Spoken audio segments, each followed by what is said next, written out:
everyone, my name is Alexandra, and today we're going to be taking a look at reality in the form of playing a board game. The point of the game is to demonstrate our polarized reality of dark versus light, or the false light, and how these sides are actually two wings of the same bird, forever braided together to accomplish a shared goal. This is a very visual video, so you'll want to watch this one instead of just listening. That being said, the game will consist of 3 parts. Foundational concepts, more abstract concepts, then finally how they apply to reality. Each square on the board game builds on the last, so please don't skip ahead. This video is not meant to oversimplify these concepts, but instead give an overview of them so you can research for yourself and share this with others who are genuinely interested. Finally, this is probably not a freshman level researcher video. I think it's going to be more of a junior or senior level. Links to all of the articles and videos that I reference are in the description below. I have a BitChute account, a backup YouTube account, a Telegram account at I'm Probably Alexandra, and an Odyssey account. You can find those links below. You can also find me on Instagram and support me on Ko-fi and Venmo or the PayPal link in my Instagram link tree. Okay, all that out of the way, let's get started. Thank you all for joining me in this video today. My friend's here to help me with some voiceover, but for privacy's sake, he's requested not to be on camera. We've explored some of these topics in lots of my other videos, like my mind game series, but this video discusses the specifics of this dualistic game and how it's used to manipulate our minds, and also what you can do to stop playing. I thought we all could take a look at what I call the mind game. This is the mind game. The powers that be have constructed an existence based on what they want you and I to believe, and how we participate in the game. They make the rules. You need to know how to resist, because if you don't know anything about how the powers that be operate, you're not going to do a very good job resisting. This entire structure was discussed in part 7 of my programmed series. Decisions are generally thought to be made via politics and money. However, they're actually made by the organizations, private suppliers, and individuals in control of the politics and who possess the power to manipulate money. It's a rigged game you can't win. Some people call it the Matrix, but that's not actually the whole story. Keeping with the Matrix film analogy, the Matrix makes up the esoteric world that many who take the blue pill never see. The red pill allows them to see past the exoteric and understand the layers behind the skin of the world. But that's it. It does not offer any answers, a solution, or any form of action required to get out of the game. You're just painfully aware that you're in the game. That's why we're going to discuss the mind game. And this is a game of duality, of poles, where there are 2 sides, dark and light, and the 2 sides reinforce themselves. Which side are you on? If you said neither, spoiler alert, you're correct. Why is it important to learn how this game is played?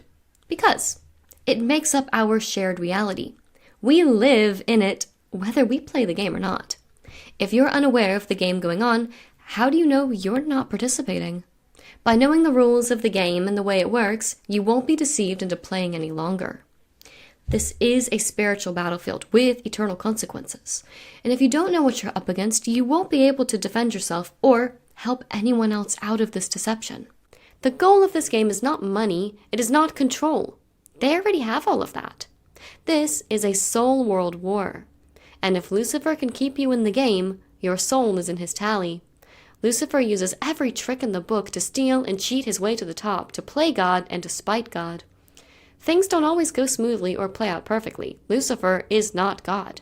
He's not omnipresent, all-powerful, and he's not all-seeing, as the all-seeing eye wants to make us believe. That is a lie. But no one is exempt from this game unless you have made the decision to say, I want out, and I know the one who is the way, the truth, and the life, and he's the only one who can get me out of this game.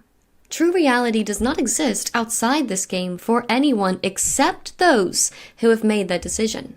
Once you've been removed and saved from the game, called Mystery Babylon in the Bible, you're able to explain to everyone else who got you out and how, as described in John 17:15-16. I do not ask that you take them out of the world, but that you keep them from the evil one. They are not of the world, just as I am not of the world. It's time to separate Jesus Christ from the false light. Alright, let's go through the gameplay. We'll be moving around the entire board, and each space will offer us some information to put the entire game together. It's like a puzzle. Once you have all the pieces, you can see the big picture. The first concept is exoteric. Exoteric means something suitable to be imparted to the public. In a group setting, everyone has access to exoteric information, or, in an organization, everyone is on an exoteric basis. Next is esoteric. Esoteric is the antonym of exoteric. It means something like information suitable for only specific members of a group. This information is not known by the general public, or even the exoteric members within a group or organization. To give an example, in a cult, all of the members are part of the cult and they get the cult's doctrinal teaching. They're all exoteric, but the leaders of the cult may recruit from inside by invitation only for those members to learn about the inner sanctum, or more occulted, or hidden information about the cult's true purpose. That's esoteric. One of these groups that act like the scapegoat for all the others is the fraternal order on the next concept square, the Freemasons. However, there are a multitude of other orders, sects, beliefs, and cults that make up what is called the Universal Brotherhood Network. The Masons generate books and TV shows dedicated to creating an air of mystery and suspicion around their organization, which keeps the public entertained but also incredibly misinformed. Many envision this order to be behind literally every evil thing done in history. This is an illusion generated by the mysticism and secrecy of the Brotherhood Network itself. There are thousands of groups and orders working together as part of this network to achieve worldwide changes. The Freemasons are just the flamboyant poster boys, and that's how they like it. If the public pins all the wrongs and unexplainable things on them, they will never look any further and discover the constellation of occultic orders actually running the show. In practice, it's much less mysterious than they want us to believe. Changes in society, whether for good or bad, are caused by people doing things. The Brotherhood Network has simply been an effective way to get people to act and to keep much of what they do secret. How? By employing dialectics, something we'll be discussing shortly. Before we move on to the next concept, I want to make this clear. Freemasonry and all other orders, individuals, families, and societies belonging to the Brotherhood Network can be represented by the checkerboard floor. This symbol represents balance and duality to them. Many throw all that is Masonic onto the dark squares, as in seeing them as nothing but savage and doing evil just to be evil. But the checkerboard floor does not look like this. There is no balance. The white spaces are just as important and powerful as the dark ones. From here on out, most of what is being discussed deals with the esoteric reality of our world. It's the gears inside the machine that make it work. That's what we're looking at. That means whatever we see on the surface is usually not what's really going on. So think a little harder and dig a little deeper to see through the facade set up for us. Some of the people and institutions you have your faith in are not what they seem. However, not every pastor, scientist, teacher, or influential person or group are members of the Brotherhood Network. They've been taught by those who were. The system perpetuates itself. The next concept is the concept of history versus true history. This is also narrative versus reality. What is generally regarded to be true, as in popular, is not necessarily true. Just because a lot of people believe something does not make it fact.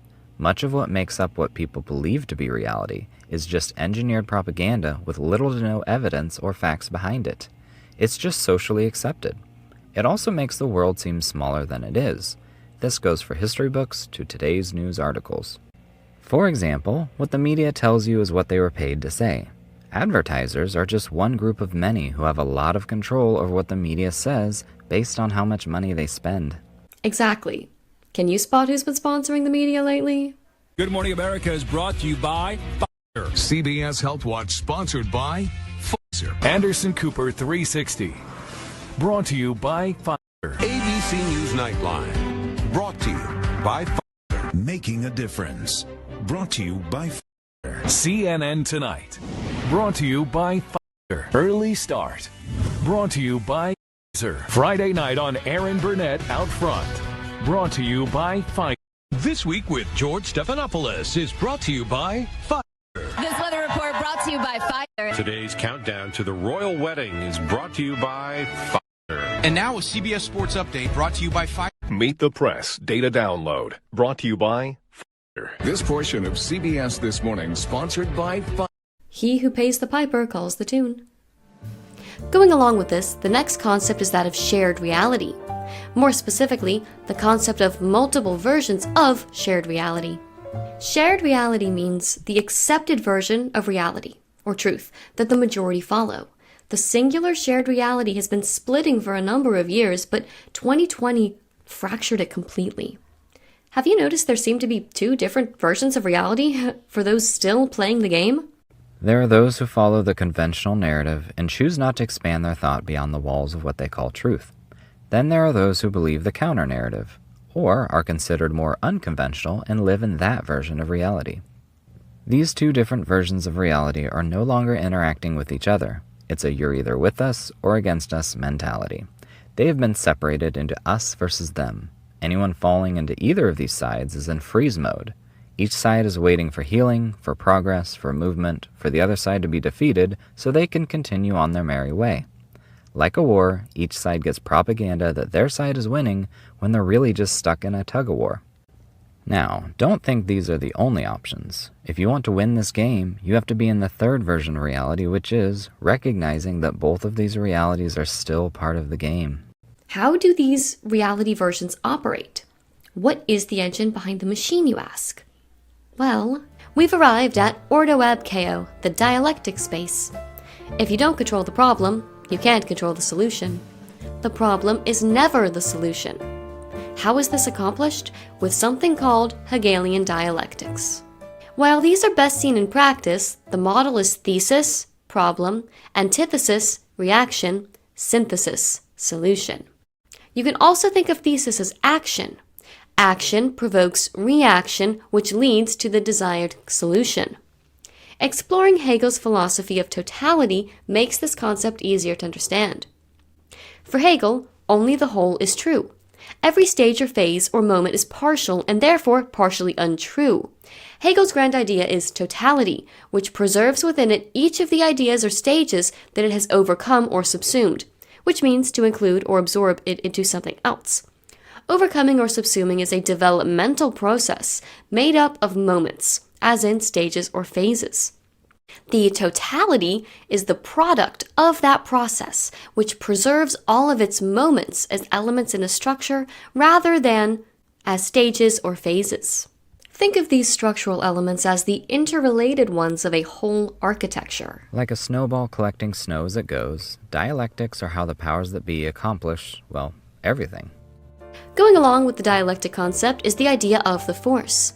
This concept was discussed in depth in part 3 of my Mind Game series. Please check out my Mind Game series on my other accounts such as Odyssey. Links below.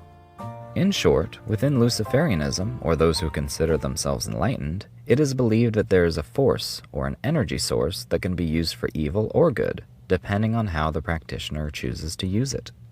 We can figure out from this that a miraculous can either make a superhero or a supervillain. It's all riding on who wears it, which is why these jewels can't fall into just anybody's hands. This can be understood the same way the descriptors Satan and Lucifer represent two different sides of the same coin. Satan means adversary, while Lucifer means bringer of light, but both are the ways the Bible describes the fallen angel that deceived Eve in the Garden of Eden. As I described in part 3 of the Mind Game series, the force can be thought of like a battery. There is a negative pole and a positive pole. One does not exist without the other, but they both belong to the same battery. The battery does not work without both poles, the dark side, the light side, both belonging to Lucifer. God is not on this axis. The two sides here, dark and light, work in a good cop, bad cop dynamic. The light side can step in to present the solution to the problem created by the dark.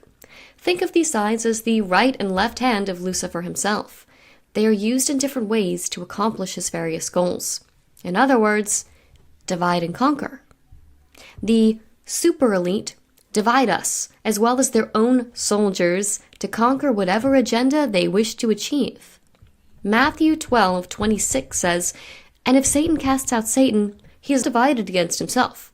How then will his kingdom stand? That's why this division of light versus dark isn't a division at all. It's a Hegelian dialectic of using a problem, divide, to provoke a reaction, to reach a solution, conquer. This motto is actually an old alchemical model called solve et coagula, meaning dissolve and conjoin. This highly esoteric phrase is also depicted in the symbolism of the Baphomet, drawn in 1856 by the French occultist Eliphas Lévy. Not only does it depict the merging of the masculine and feminine aspects, its arms read solve and coagula, dissolve and conjoin. In simple terms, break down, as in separate, and build up, or join together. This symbolism is seen in the statue of George Washington called the enthroned Washington statue. Now make no mistake, he is depicted in this same pose in the apotheosis of George Washington in the dome of the Capitol building. Apotheosis is another word for deification. Back to the Force. You already know plenty of examples of this. In entertainment, magic is used the same way. There is always a good kind of magic fighting against the bad magic. Neither of these sides represent God. It's all just witchcraft. The black on the proverbial occult chessboard represents Saturn, the dark sun, also called the black sun or Satan. The white represents the sun, the light, illumination, gold, or Lucifer. To summarize, the Force is a power believed in by esoteric societies that can be wielded benevolently or maliciously. Within the mystery traditions or occultism, there are two sides, the metaphorical light and the dark. God has one path, straight and narrow. In 1 John 1:5, it says that God is light and in him is no darkness at all. God does not need darkness to have light. John 8:12 says, "Again Jesus spoke to them, saying, I am the light of the world. Whoever follows me will not walk in darkness, but will have the light of life." Jesus is the light of life. What was the first thing Lucifer proved? His light brought death to Adam and Eve. His light is the light of death. That false light will never lead to God or to truth. God is the only source of wisdom. The difference between the light of God and this false light of Lucifer should be clear by now. Occultist Pythagoras believed in the idea of two antagonistic principles. He attributed the color white to the good principle and black to the evil one. The shape of the Y illustrates the Force, two branches from the same source. Who is executing these dialectics? Nothing happens on its own. To be put into effect, you need players. So who are the players in this game? Well, that leads to the next concept. Polarity. The players are the people on either side of the pole. Villain and hero, two sides in a war, enemies and allies, dark and light, or more accurately, from dark to light, from problem to solution. Remember, the problem is never the solution. The journey is never the destination. The powers that be who run this world follow a set of beliefs, and they do not care whether you believe in their philosophies or not. Understanding the perspective of occultism is important to understand the lens with which the, quote, super elite see the world. Occultism and things like hermetics are considered spiritual sciences by them, with the goal of guiding the learner to reach a state of acknowledging both the emotional aspect and reasonable aspect of oneself. If you think occultism is just about myth or ritual, you do not understand the belief of occultism and the way the elite have kept their religion of the mysteries and its esoteric teachings alive for centuries. It's just information passed down through a generational esoteric chain.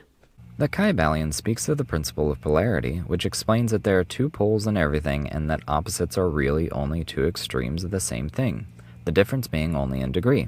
An obvious example is hot and cold, high and low, death and life. Like and unlike are the same as in two sides of the same coin. Hermeticism says that energetic evolution, or transmuting the body into a light body, is the true meaning, purpose, and goal of life. Most magical systems share this fundamental belief of connecting to divinity by integrating the higher self and the lower self. At the end of the day, most magical systems reach the same destination despite there being many roads leading to it. A majority of Hermetic teachings overlap with Eastern and Taoist concepts. To integrate the, quote, higher self, which corresponds to the light extreme of the axis, to the lower self, which corresponds to the dark extreme of the axis, is the goal. The way to achieve supposed godhood, merging the dark with the light, the red with the blue, the bad with the good, the Kabbalistic tree of death with the tree of life. Further still, this concept of polarity is on display in the Kabbalistic philosophy. Kabbalah is incompatible with biblical Christianity, and God has no part of that Luciferian ideology. The tree of life in Kabbalah is the, quote, light side, since the hidden or occulted shadow of the tree called the Qlipoth deals in the darkness, or the dark side of the Force. Now don't make the mistake of believing that because the Qlipoth deals in evil, that the Kabbalistic tree of life deals in holiness. They are both Luciferian. They represent the Force, the two poles of light and dark. Kabbalistic path workings represent this idea. The tree of knowledge of good, the path of mercy, and evil, severity. But in the end, the paths merge. So what is a path?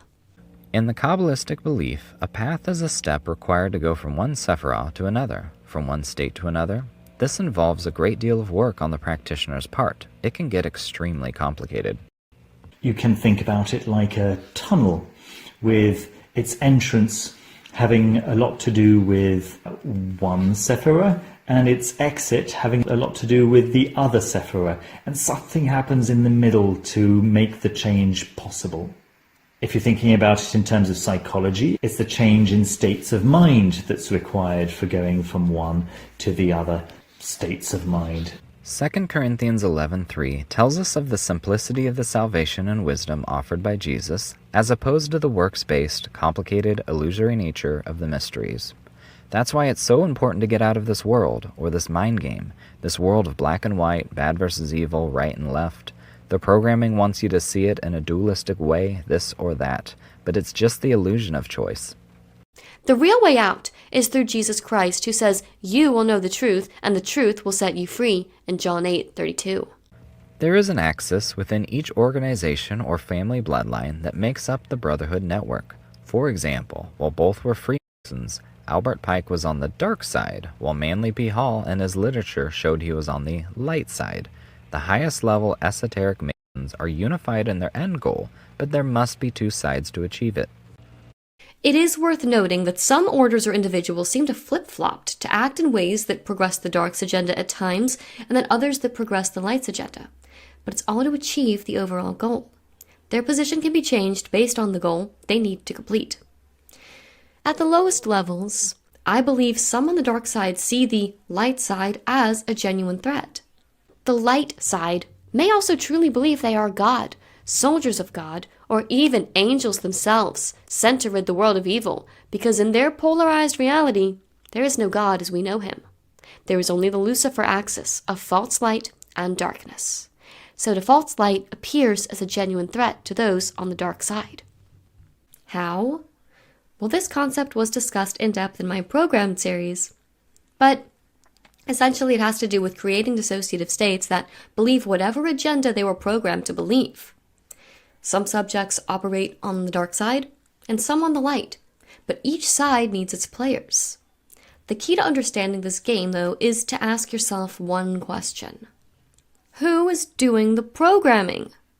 The highest esoteric levels make both sides of the plans. These plans, compartmentalized, are passed to the programmers. These few see the chessboard as a whole. They use people as the fragments that make up this piece. It's the same people who program both dark and light alters and triggers into subjects. If you're unfamiliar with what I'm talking about, please watch my program series. At the end of the day, it is a fallacy to believe the light side is new or the dark is the only side. You can't play chess with one color. Here is a good example of the current polar spectrum of reality. I found this online using this same bifurcation. Great Awakening, Great Reset. This image suggests two paths and two paths only, one leading to the Great Reset, which is the Dark World Order or a dystopia, and the other to the Great Awakening, the Light World Order and a utopian outcome. The Great Reset, for example, is a dialectic in itself. The highest tier of the, quote, super elite know very well they will never implement this, but they need the fear generated by the threat of it to force the desired solution of the Great Awakening. Just as dark is the opposite of light, the Great Reset is the opposite of the Great Awakening. This isn't a picture of opposing forces at all. It's actually a picture of dialectics, from problem to solution, from dark to light. The fear of the dark drives the desired reaction, which propels us to the planned solution all along, which is, and has always been, the Great Awakening. The occultists call this the New Atlantis or the Age of Aquarius. The Great Awakening world consists of all the Great Reset is not. Autonomy and freedom is returned to the people, as well as their money and hope for a future. It is the opposite of the Great Reset's dogma. The point of scaring you into projecting yourself into a false future and living that fear now is so that when that possibility is eliminated, you'll feel relieved and grateful to those who liberated you from that fate. And look at this meme. Dear globalists, we the people have reviewed your proposal for the Great Reset, and we regret to inform you that we will have to decline at this time. Although we did find the free trial of the New World Order very interesting, we have decided instead to go with the Great Awakening. Yours sincerely, the human race. That is, humans that still choose to play the game. If this meme were to represent all of the human race as it claims, then the entire human race has been played. Although we did find the free trial of the problem very interesting, this meme demonstrates our predictable reaction, and we have decided instead to go with the solution. Yours sincerely, some of the human race. Okay, we're going to address the final concept now before moving on to the next phase of the game. The reason for discussing all we just did is to get to this point. That is the idea of mental manipulation. This is also sometimes called magic. Magic works via a mix of psychology, quantum physics, and spiritual elements. The three cannot be separated. Magic comes from plain and simple human attention. Why is this concept fundamental? Because the powers that be utilize mental manipulation to achieve their desired reality. This directly affects you and I. They execute their plans physically, but also mentally. These plans affect the macro operating system of the world, not an individual's microscale. They could care less about you and I personally. They use us as collectives to complete a goal. Mental manipulation is one of those ways. Why don't you explain that with some backstory? Okay, well, we just discussed polarity, which is only one example of the 7 principles that are the foundation of what's called Hermeticism, which is a branch of spiritual philosophy dating back as early as the 1st century AD. They were outlined by Hermes Trismegistus, who is believed to have written 2 influential ancient teachings, the Emerald Tablet and the Corpus Hermeticum, both of which theorize the foundational laws of our reality in what's called the 7 Hermetic Principles.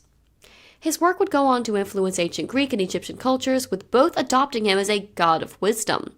In Greece, he was called Hermes, and in Egypt, they called him Thoth. He was known in his time as a, quote, great master of the universe, end quote, and is said to have lived for thousands of years. Some believe he was Saint Germain. He was worshipped as a god with his own pseudo-religion of Hermeticism. Over time, those principles were passed down esoterically from teacher to student, and eventually, sometime in the early 20th century, the teachings were compiled into a book called the Kybalion, written by the 3 initiates. This is important because the occultists in power utilize this system alongside other philosophical and spiritual systems to shape or attempt to shape reality. For example, the first principle, the principle of mentalism, states the universe is mental. And no, not like mad. The principle of mentalism states that the universe is akin to a mental projection and basically says thoughts shape reality. Now this gets into the realm of quantum mechanics, and I'm not going to explain this any further. It's not necessary.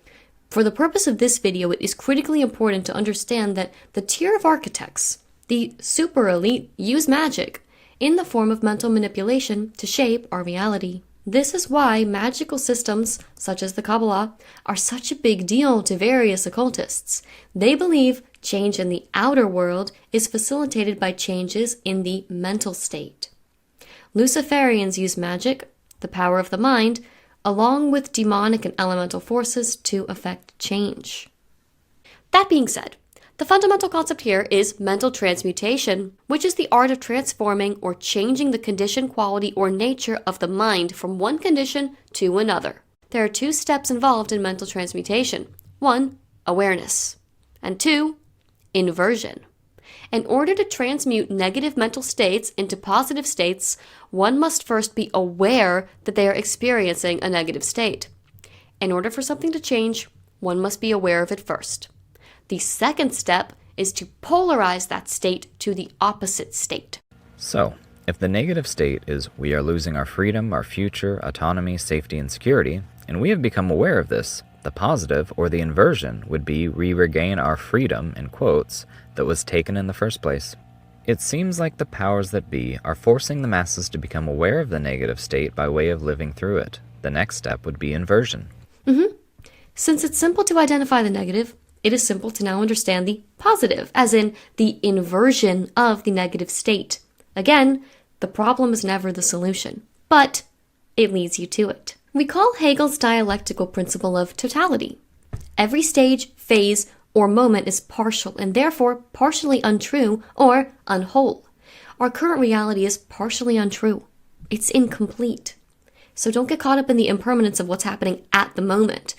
When things continue to change and shift more and more toward the light, don't let your guard down. It's not good. It's not getting better. It's the inversion.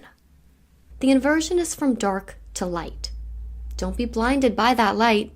It's not the light of God. We've arrived at the next phase of the game. Now we'll be discussing the light. According to Freemasonry, light is the key which opens the door to our mysteries. In occultism, the light is viewed as the invisible force that guides an initiate to knowledge and higher consciousness or enlightenment. This can be achieved in a variety of ways. Some paths are dark, some are light, but they all seek the same goal, even if the paths look vastly different. All religions or spiritual beliefs may differ in form and function, but they are all ultimately seeking the, quote, light.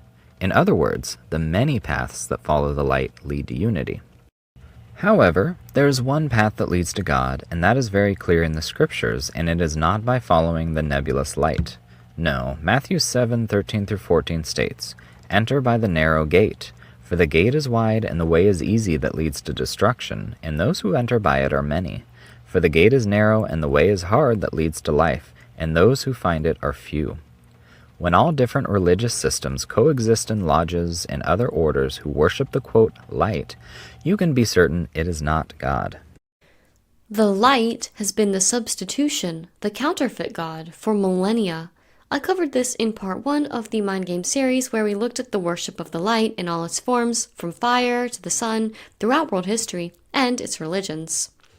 By Lucifer saying anyone can become God, by eating the fruit of the tree to gain enlightenment, it takes away the majesty and power God has, since, according to Lucifer, anyone can do it.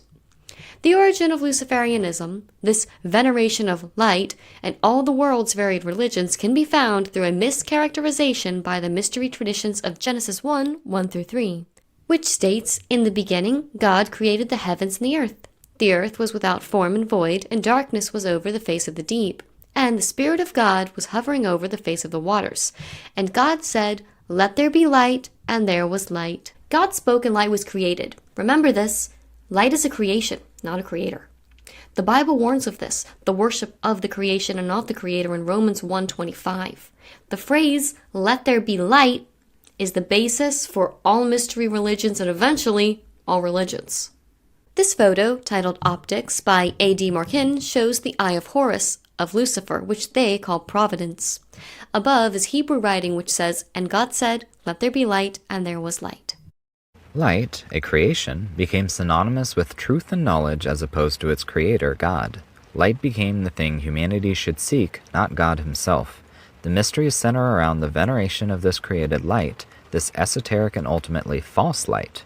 Because they are seeking enlightenment not from the true God of Scriptures, if they were, these occult groups would not be part of the mystery religion. Just from the very existence of the Brotherhood Network, the light they seek is not God, no matter what exoteric propaganda they spin. This so-called light is not the same God as the Creator God. Their light is hidden, occulted. It is a works-based ideology, not a faith-based one. In the entered apprentice initiation of Freemasonry, the initiate is lost in darkness and seeking the light. Blindfolded, the initiate is led through the process of being reborn into the light. In the Entered Apprentice Study Guide, or the very first initiation into the craft, the first question asked is, what do Freemasons seek? The answer is light.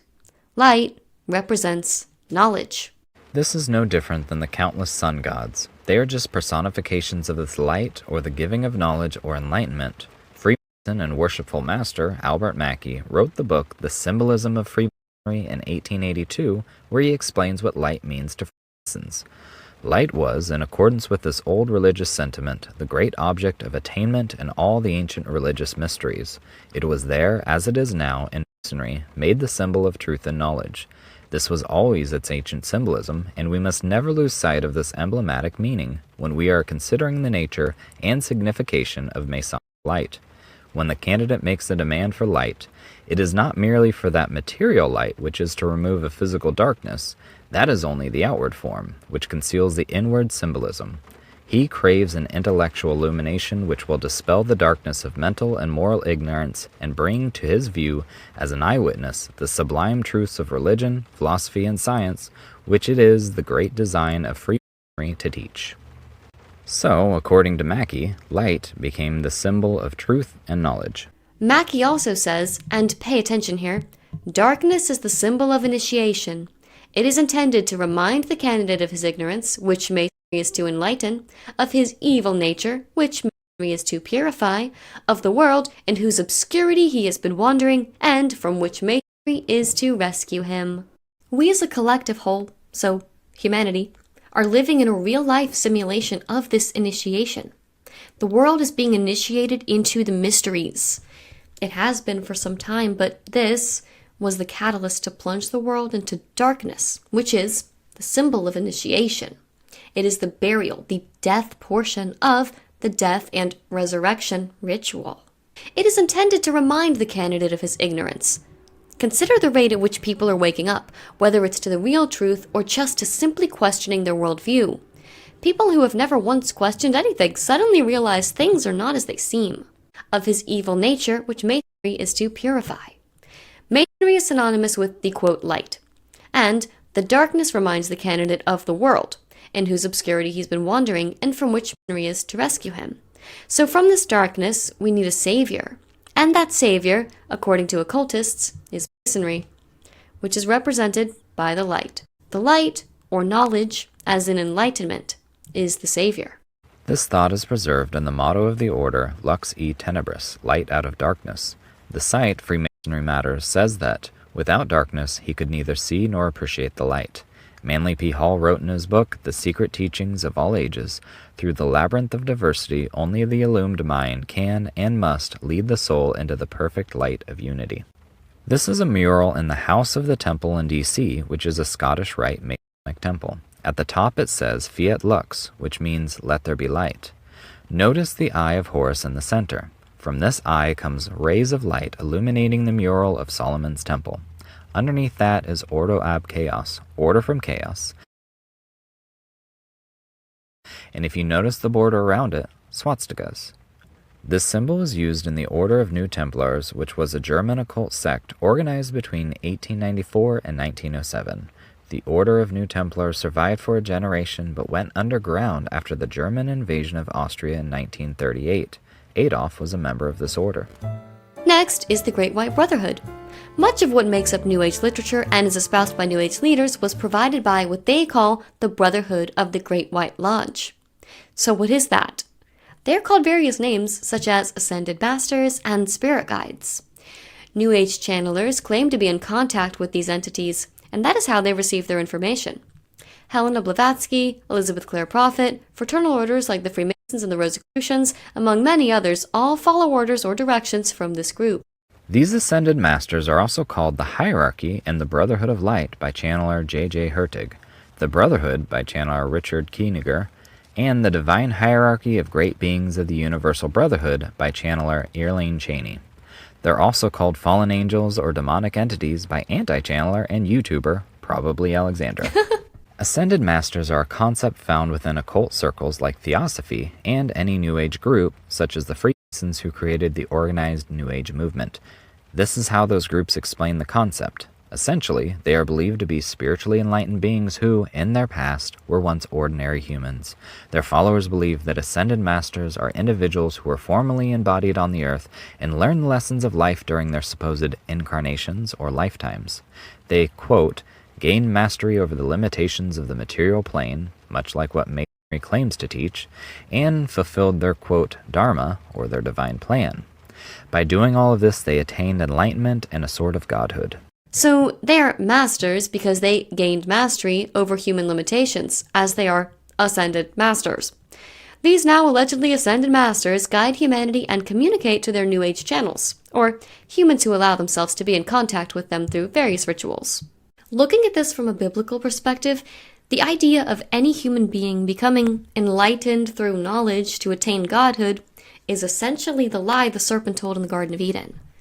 No soul is sent back here time and time again, balancing their karmic load until they reach enlightenment. It is incompatible with the finished work of Jesus Christ, dying for our sins on the cross and offering salvation and eternal life. Jesus breaks that perceived cycle of fail and repeat to get to an eternal state of non-incarnating. He bridges that gap, breaks the Ouroboros, and creates the way to the truth and eternal life. New Age religions or the mysteries, like Theosophy, do not deny the existence of Jesus at all. They simply claim he too was one such ascended master. But he is not the only way, he is not the only truth, he is just one of many. The powers that be have no plans to abolish churches, but to silently overthrow them. This was accomplished over a 100-year period beginning in the 1920s with the infiltration of Masons into churches and the esoteric roots of seminary schools. This was all covered in my videos, The Antichrist Investigation and An Inconvenient History. New Age writer William Thompson states, quote, "The new spirituality does not reject the earlier patterns of the great universal religions. Priest and church will not disappear. They will not be forced out of existence in the New Age. They will be absorbed into the existence of the New Age." End quote. This was the topic of my original Mind Game series. Next is God Upside Down. An old Kabbalistic motto states that demon est deus inversus. The devil is God upside down, or the devil is God's complement. This belief is symbolized in the Kabbalistic tree of life, and its shadow, the tree of death. This makes the incorrect assumption that the Kabbalistic map titled the Tree of Life is of God. If we were to put these trees on a pole, with the Tree of Life being the light and the Tree of Death being dark, if you turn this horizontal axis vertical, then the devil is God upside down. I hope you see why God does not belong on this light to dark axis. The light that is being sought after is of Lucifer, and the Tree of Life is the light side, and the Tree of Death is the dark side. Many people believe that motto because they think in simple dualities. If dark, then light. But as this entire game has shown, that is not the case. The two, Lucifer and God, evil and holy, do not share an axis. The two have nothing in common. They are the absence of one another. Evil is the result of the absence of holiness. Where there is sin, there is evil, and God has no part of that. But this fact is contrary to the very core of Theosophy and what the mysteries teach. It destroys their argument. Theosophy's extraordinary assumption is encapsulated in Blavatsky's quote, "The devil is God upside down." They have to place God on the good-bad axis with Lucifer for their beliefs to hold up. To believe God is the light end of the Lucifer spectrum is to, 1, ignore all of the warnings we receive about Lucifer coming as a deceiver, a trickster, and masquerading as an angel of light, or truth, and to 2, to agree with the underpinning ideology of the mysteries, wherein Lucifer is God's complement. The core of Theosophy and of the mysteries is the idea of the force, energy that is used for good or bad, a light with a shadow. This is all outlined in the Secret Doctrine volumes by Helena Blavatsky. One of her beliefs is as follows. Theosophy accepts all faiths and philosophies and refuses to accept only gods of the so-called monotheistic religions, gods created by man in his own image and likeness, a blasphemous and sorry caricature of the ever unknowable, or the Kabbalistic Ein Sof, or limitless light, the no thing. To them, God is the whole, the synthesis of the universe, polytheistic in nature, and encapsulated in this conglomeration that God is both dark and light, good and bad. Does that sound more like the Force than God? That's because it is. To Blavatsky, the great serpent of the Garden of Eden and the Lord God are identical. This philosophy puts God at the light end of the spectrum with the great serpent Lucifer at the bad end. Or the devil is God upside down. You should now see how incorrect these mystery traditions are with the truth. This is a man-made characterization of God and not what the Bible explains at all. Evil is the opposite of holiness, and evil is not a part of God. Evil was the result of the fall. It is the separation from God that produces evil, not God himself. God is the remedy to evil. God is on a spectrum, but it is not bad to good or dark to light. His poles are justice and mercy. As you can see, a few examples are found here. Psalm 89:14, Ephesians 2:4-5, Luke 6:36, and Lamentations 3:22-23. The next space is the Kabbalistic connection. So when these mystics seek the light or pathwork on their Kabbalistic trees, where does this light lead? Follow the trail and you'll always discover Lucifer. The Sephirah on the tree supposedly represent the emanations of deity, or the Ein Sof, and meant to represent the spiritual bond between God and man.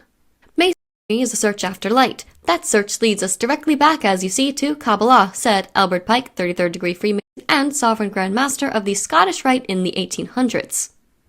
Kabbalah is indeed of the essence of Freemasonry, says Helena Blavatsky. These mystics agree the deity of Kabbalah is the god over their anti-Christ organizations, thus not the God of the Bible at all, but instead his adversary. So the Kabbalah, in one form or another, is what links all world religions together, and the roots of Kabbalah are Luciferian. This trend is not new. Its popularity is not new either. Mysticism goes through periods of resurgence all throughout history, but the underpinning Luciferianism practiced by the super elite, the top tier, never wavers. One small geographic example of its popularity and resurgence can be found in the book Jacob's Ladder, a Kabbalistic Allegory in Russian Literature by Marina Aptekman. It explains on page 153, an occult journal, Rebus, reported in 1906 that all of Petersburg was caught up in a powerful mystical movement and that a veritable maelstrom of little religions, cults, and sects was arising there. This movement embraces both the upper and lower levels of society. At the upper levels, we find the Theosophic Buddhist trend. Elsewhere, we see the crescendo of interest in Freemasonry, as well as a resurgence of long silent religious movements from the last century. Petersburg, Moscow, and the provinces were all caught up in this trend. They buzzed with new secret societies, demonstrations of hypnotism, and gypsy fortune-telling. Every educated reader had at least a nodding acquaintance with Theosophy and Spiritualism, Rosicrucianism, Martinism, and Tarot. People were acquainted with these ideas, even if their knowledge was based only on cafe gossip and sensational newspaper articles in popular magazines. Notice the class distinction. It is the elite that practice the theosophical flavor of the mysteries, as opposed to its organized branches like Masonry and Rosicrucianism, practiced by the lower levels of society. The reason they use the term Theosophic Buddhist trend is because of the parallels with very little differences between Kabbalah and Buddhist esoteric beliefs. An example is that one of the goals of the Kabbalistic system is to unite the male and female energies. The goal of the whole system is to unite the male and the female. Male and female appear in various places on this chart, but primarily the middle Sphira Tiferet is seen as masculine, and the last of the 10 Sphirot, Malchut, I'll refer to her as Shekhinah, her other name. Shekhinah means presence, Malchut means kingdom. So Malchut or Shekhinah is the feminine, Tiferet is the masculine. The goal of the system is to unite the masculine and the feminine. In 2009, Saint Germain was channeled by New Ager Molly Rowland, saying the same thing.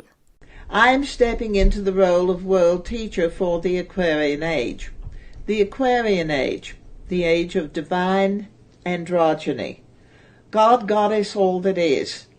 The divine masculine and divine feminine blending and aligning with the God force. In Buddhism, the goal of Tantra is to merge Shiva, the masculine energy, and Shakti, the feminine energy. The same goal as the Kabbalah. Again, nothing is disconnected. Lucifer will accept worship in any way, shape, or form he can get it. Which brings us to the next concept, Christ consciousness. John 14:6 says, Jesus saith unto him, I am the way, the truth, and the life. No man cometh unto the Father but by me. There is no second coming according to the mysteries like theosophists or occultist societies. The return of Christ is nothing more than a return of Christ consciousness, which is the return of man's divinity to the human race through the knowledge of ascended masters. The Christ of the New Age, or oneself being Christ, is encapsulated in the philosophy of Christ consciousness, which is achieving the highest state of intellectual development and emotional maturity or enlightenment. The idea of Christ consciousness has its roots in theosophy. Achieving Christ consciousness is essentially the same thing as enlightenment. Theosophists were not just historic characters most of us don't know much about, like Manly P. Hall and Hitler. Theosophists you all know were Edison and Tesla. Even Elvis was a theosophist. Christ consciousness did not originate in the organized New Age. Most faiths have similar concepts under different names. For example, in the Krishna consciousness movement, Krishna devotees gained Krishna consciousness, called God consciousness, by performing ritualized chants. It's important to look deeper into these concepts and not just buy whatever they sell at face value. There are links and threads through all religions or beliefs that lead back to light worship, false light worship. In 1 Thessalonians chapter 5, Paul is talking to the church of Thessalonica and calls those who follow Jesus the children of light. Ye are all the children of light, and the children of the day. We are not of the night, nor of darkness. Therefore let us not sleep, as do others, but let us watch and be sober. Those who are called children of light are not part of the darkness. As you'll remember, there is no darkness in God, so this is not a statement of polarity. Those he calls children of light are those of the light of Jesus alone. Anyone practicing a false light philosophy falls into the darkness category. He goes on to say, prove all things, hold fast that which is good, abstain from all appearance of evil. He makes a point to tell his audience to test everything and throw out what is untrue. Not everything that appears good on the surface is, and that's why the true children of the light he refers to are able to decipher between not only overtly evil and deceptive ideologies, but also trickery that has an appearance of being good but is not. He makes it very clear in chapter 5 that the children of light are the ones who follow Jesus. He's the only light. Lucifer's light is all smoke and mirrors. It's a false light. It's a trick. The Center for Christ Consciousness's website blasphemously claims that, quote, Jesus achieved this higher state of being in his human life and was given this term Christ before his name as the recognition of his achievement of this spiritual status. This path is open to anyone, regardless of their religious traditions, if and when he or she is able to become a living vessel of love and truth on the planet and actively strives to attain it. End quote. Essentially, Christ consciousness is how to become an ascended master, or how ye too can be as gods. Christ consciousness is also spoken of in Genesis 3:5 by the serpent in the Garden of Eden, when he said, Then your eyes shall be opened, and ye shall be as gods. It is important to make this connection. We know that Lucifer was in the garden and uttered this first lie, promising Eve she would be like God through enlightenment. Now we see that this lie has stayed the same for centuries and has been peddled throughout time by the same character, regardless of the names and the organizations and people doing his work. To work towards achieving Christ consciousness is to work towards the lie that Lucifer told before the fall. This idea is not relegated to the many spiritual practices out there. No, be very careful. This Christ consciousness ideology is being placed before us as the Savior, and many are completely unaware. Christ consciousness states that, quote, if, as the collective of humanity, we will not strive to nurture the beautiful qualities encapsulated within the Christ consciousness, all that is negative in our reality will never cease, according to ThriveGlobal.com. Again, it's up to humanity. As well as the simple statement, to be awakened, to be conscious, means to align our consciousness with the Christ consciousness. Pairing these two definitions, becoming aware of the negative state and choosing to live the inversion, or the opposite of it, allows one to be awakened. Mental transmutation takes one from the darkness of ignorance to the enlightenment of the light. This great awakening utilizes the concept of Christ consciousness and rejects the need for Jesus, because humanity can save itself, essentially. According to OperationMeditation.com, anybody can become Christ conscious if they are open to the concept and seek to obtain this awareness and consciousness.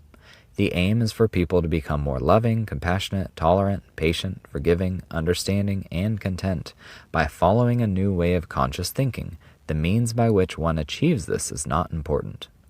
The ultimate goal of the powers that be has always been to return to the, quote, golden age. One example is that of the hidden information contained within the Cave of Symbols of Saint Germain that has been preserved since the supposed fall of Atlantis. Quote, these discoveries will be brought forth for mankind's use in the Golden Age, just as soon as man has learned to harness greed, selfishness, and the desire to control others through war and dishonest financial policies. So as soon as Christ consciousness is achieved, whether on a macro or micro level, doesn't matter, this quote suggests macro, since people like you or I have no ability to control others through war or financial tyranny. When the system fails you, you make a new one. Did you make the old one? Then you don't have the power to make the new one either. The game is still rigged. Moving on to the Saint Germain connection. The Count of Saint Germain was both a physical human count alive in the 1700s, but is also the name of one of the 12 great white brotherhood entities, the ones called Ascended Masters. His followers believed his life as the Count in the 1700s is when he gained his mastery and became, quote, ascended. In the early 1900s, the basis of what became known as the I Am movement was given to the founder, Guy Ballard, by channeling the Ascended Master Saint Germain. Theosophists believe that, as the world's hidden leaders, members of this mystical brotherhood guide the destiny of the world.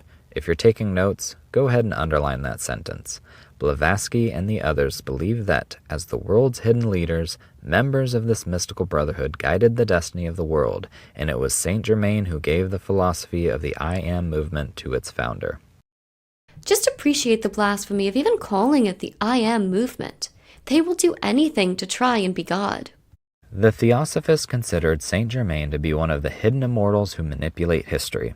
Saint Germain is known as the seventh ray, the angel over the time of the seventh trumpet of Revelation, which is the last trumpet, and this character is also the teacher of the Aquarian age, as opposed to the Sananda Maitreya, who was the teacher of the Piscean age, or the Jesus figure to them. And according to their lore, Saint Germain is his brother. Sanctus Germanus means holy brother, so not only does their lore state he's the Jesus character's brother, he is also holy. Germain had a hand in founding the Masons, the Rosicrucians, and the Knights Templar fraternal orders. So Saint Germain taught Ballard about the great creative word, or I Am. The I Am presence is said to be in each person and represents a point of contact with divine reality. This is another rebranding of Christ consciousness. The I Am movement was also interested in preserving the idea of America, which they called a revolutionary experiment in freedom, also known as the Great Masonic Experiment. In 1958, Saint Germain used another messenger, Mark Prophet, who formed the Summit Lighthouse movement. Together with his wife, Elizabeth Clare Prophet, they formed the Church Universal and Triumphant, dedicated to Saint Germain, Theosophy, and the I Am presence. Elizabeth Clare Prophet describes Saint Germain as the violet flame, the Shohan of the seventh ray, and the sponsor of the United States. Samuel, Columbus, Shakespeare, Bacon. Enter Saint Germain, sponsor of the United States of America. He is the seventh angel prophesied in Revelation, who comes to finish the mysteries of God. The Masonic book Mystic Americanism falsely claims that the theme of the entire Bible centers around the hope of a glorious country far off, in an age that was to come. It essentially claims the woman in Revelation 12 who fled into the wilderness is to return, and in a glorious nation defeat the dragon by reopening the ancient teachings of the Holy Grail, which they call the illumination of the soul. This is the exact same story as the one from the Cave of Symbols. Here we see the axis of dark versus light.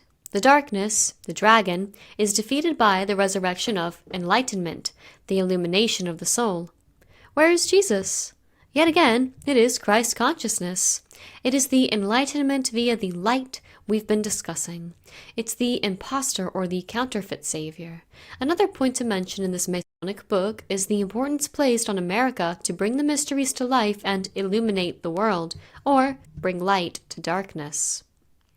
Notice the polar imagery on this cover page.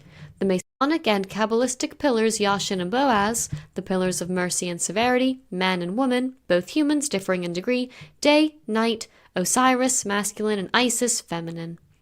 In the 1770s, his followers say that Saint Germain worked behind the scenes with George Washington, Thomas Jefferson, and Benjamin Franklin preparing the U.S. Constitution and the Declaration of Independence. He's a character very involved with the origins of America. According to MasonicSites.org, there's no question that Masonry contributed something to the structure and machinery of the American government. The Constitution of the United States, in a very real sense, is a Masonic document. In its final form, the Constitution represented the collective thoughts of Ben Franklin, Edmund Randolph, Thomas Jefferson, John Adams, and George Washington. Of these, all but Jefferson were not only active Masons, but men who took their Freemasonry extremely serious. The new republic, when it emerged with the Constitution, conformed to that ideal image, and that image reflected the ideals of Freemasonry, that the United States of America was and is the great Masonic experiment. Principles found in Plato's Republic and the book New Atlantis by Francis Bacon outline the foundation of the government of the United States. The founding principles of those works were not Christian, as many falsely believe, but part of the mystery religion. According to ScottishRite.org, the striking similarities between the Masonic constitutions and the Articles of Confederation, the U.S. Constitution, and the Bill of Rights display a revealing connection that has been hardly recognized or explicitly advertised. This is one of Freemasonry's public secrets that has agitated fundamentalists and conspiracists alike. The U.S. Constitution and Bill of Rights are Masonic in origin and, by extension, not Christian. Yes, I talked about this in the Antichrist investigation and in Inconvenient History. Back to Saint Germain. Freemason Charles Ledbetter gives us their perspective on Saint Germain in his book, The Hidden Life of Freemasonry. Quote, "This business was always in the hands of the Chohan of the Seventh Ray, for that is the ray most especially connected with ceremonial of all kinds, and its head was always the supreme hierophant of the mysteries of ancient Egypt. The present holder of that office is the Master of the Wisdom, of whom we often speak as the Count of Saint Germain, because he appeared under that title in the 18th century. He is also sometimes called Prince Rakosi, as he is the last survivor of that royal house. Exactly when he was appointed to the headship of the ceremonial ray I do not know, but he took a keen interest in Freemasonry as early as the 3rd century A.D. Ledbetter goes on to explain some of the many characters Saint Germain has influenced throughout history, such as Enki, Thoth, Hermes Trismegistus, King Solomon, Plato, Merlin the Magician, Christopher Columbus, and Francis Bacon or William Shakespeare, to name a few. And then he says, in co-masonry we refer to him as the head of all true Freemasons throughout the world, abbreviated as the HOATF. And in some of our lodges his portrait is placed in the east above the chair of the RWM, Right Worshipful Master, and just beneath the star of initiation. Others placed in the north, above an empty chair. Upon his recognition and ascent as head of the seventh ray, the validity of all rights and degrees depends. The most revered placement in the lodge is reserved for Saint Germain. Not only that, he must be recognized as the Ascended Master, the head of the seventh ray, to validate their rights and degrees. Notice that Ledbetter capitalizes him and his. This small detail is called reverential capitalization, which is the practice of capitalizing religious words, particularly pronouns, that refer to a deity or divine being. Ledbetter insinuates that Saint Germain is the god of Freemasonry and, by extension, Theosophy. So the light they are working toward, that Kabbalistic end goal, is not God, but yet another facade of Lucifer. The New Age, being the daughter of Freemasonry, also claims Saint Germain is the Shohan of the seventh ray. Saint Germain, the Shohan of the seventh ray, holds a very important position in hierarchy in this age. Not only is he the Shohan of the seventh ray of freedom, mercy, transmutation, and ritual, but he is also the hierarch of the Aquarian age. According to Mysteries of Templar Treasure in the Holy Grail, a letter written in the late 1700s by occultist and alchemist Count Cagliostro claims that Saint Germain said himself he was many centuries old and had been at King Solomon's court when the Queen of Sheba paid her famous state visit there. Interestingly, an effort was made in the late 1700s to eliminate Saint Germain's name from modern Masonic literature when the Freemasons were taken over by darker factions. Remember, it's a game of balance, and as George Washington wrote in one of his letters, he was aware of this dark faction infiltrating society, and it was the dark's time to rise. In order to accomplish the goals required, the dark were the ones used to complete the tasks. You can't go from dark to light without the dark. Another reason for concealing the light side philosophies is because they remain esoteric when the ideas have spread throughout society and have become watered down. The withholding of information keeps it in the hands of the few and allows the dialectics to continue. Saint Germain, through various channeled messages, spoke of the Aquarian Age and that it will be governed by the Ascended Masters and not by the bankers and the Dark Brotherhood. Take a moment to digest the amount of information here. Saint Germain was one of the first to speak of an age governed by these light entities as opposed to the banks and negative totalitarian rule. The following is a quote from the New Age, allegedly attributed to Elizabeth Clare Prophet regarding Saint Germain. The quote says, "At the helm of this momentous purging of Earth's dark forces is the great and holy Master Sanctus Germanus, again appearing at this particular flashpoint, as he did in past history, to guide and protect us at the threshold of the New Age." Is Saint Germain's modus operandi present in the world once more? The answer might be yes. This movement is very much alive. The main goal of the Universal Brotherhood through things like Masonry, Theosophy, and all other occult societies is to spread the, quote, light. Nothing has initiated the masses into mystic thought faster or made the world more aware of its negative state and has been more widespread than the Great Awakening that began in 2017 with the government operation of something called Q. This section is for those familiar with the concepts of this operation, not those who got stuck in any of the hit pieces and false information about it. It's for those who continuously research the movement, because it is a part of this massive game. This is an important piece of reality many are dismissing or idolizing. Both are dangerous. An anon shows us an example of this polarized thinking. This is exactly where we're at, Patriots. Most going on seems lost and hopeless at times. Remember where we were in 2015. Some of the exact same rhetoric was being used then. There's no point in voting because history has it rigged. The deep state is too strong. Then together we rose up and created the greatest energy shift in the history of the world. We overcame the fraud, we overcame the MSM, we overcame the dark. The greatest energy shift.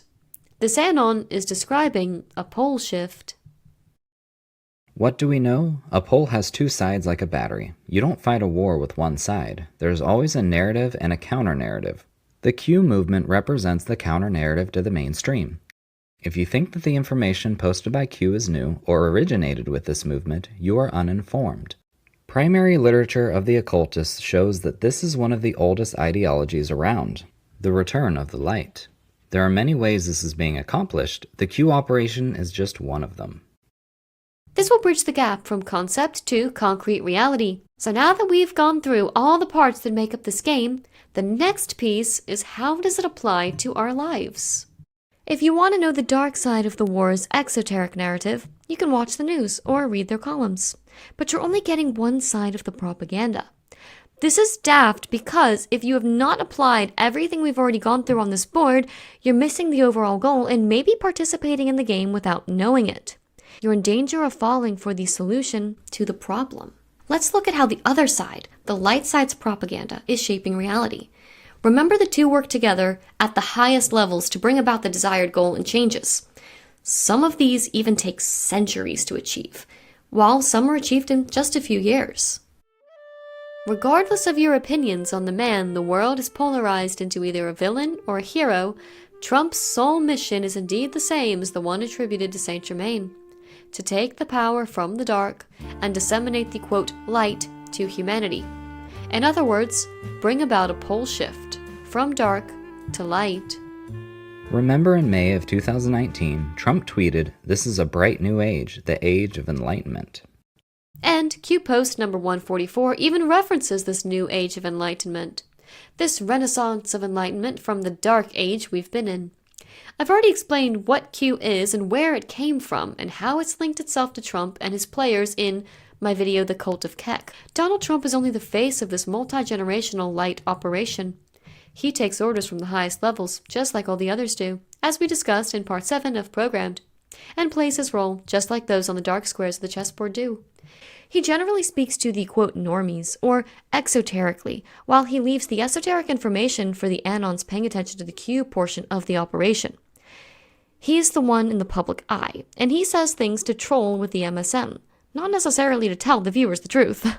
The implications of him doing so would be pretty drastic, and plausible deniability is a powerful tool he uses often. He does not have as much power as his devotees believe, but he has much more power than those who oppose him. He is and was performing alchemy in that he is turning lead, the dark, into gold, the light, the goal of the death to life ritual. Like it or not, Trump made the world aware of its negative state. He caused a great awakening. Recall how Freemasons believe change is affected by people doing things. The strings that control the system, so to speak, were revealed once Q began giving the anons, social media users who follow Q, the initiative to dig for information. The information was largely available to anyone willing to put their time and their life on the line to look for it, but Q essentially used the old phrase, safety in numbers, to bring to light much that had been hidden and teach people to look for it, to become aware of reality. There was that ant that stood up to me. Yeah, Yeah, but we can forget about him. Yeah, it was just one ant. One ant. Yeah, you're right. It's just one ant. Yeah, boss. They're puny. Puny? Say, let's pretend this grain is a puny little ant. Did that hurt? No. How about this?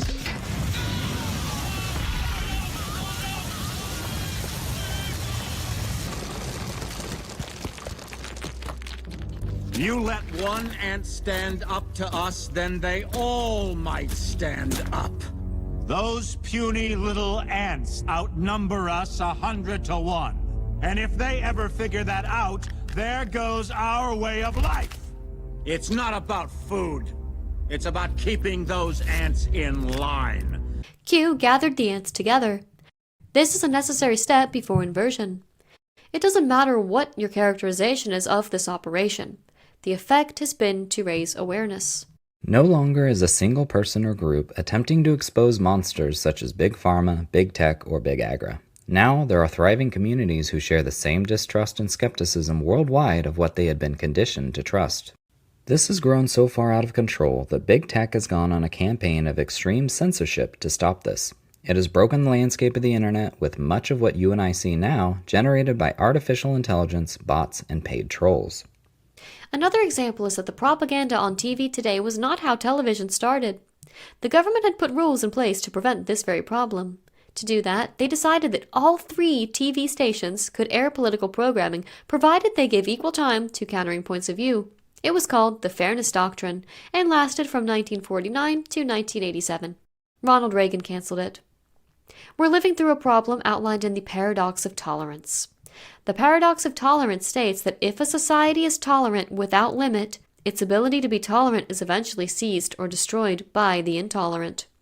Karl Popper described it as the seemingly paradoxical idea that in order to maintain a tolerant society, the society must retain the right to be intolerant of intolerance. Based on their actions and agendas, all that Q and Trump represent fall onto the light squares, while all those they purport to rally against fall into the dark squares. Counter-narrative versus narrative. Red pill versus blue pill. Be aware of when people dismiss all Trump and the gang are saying or doing by saying, "Oh, he's exactly the same as the others," or something like that, which invalidates everything about them by making you think that they're aligned with the dark, and the dark operations and their way of thinking. But what they don't realize is the two-sided nature of the Brotherhood Network. There is dark, which everyone is aware of, and there is the light, the side that everyone ignores. They're not the dark side. They are on the light side. Both of them are not of God. But remember, at the very top, they are all in agreement with the plan. It just depends on which branch needs to carry out the parts of a dialectic at any given time.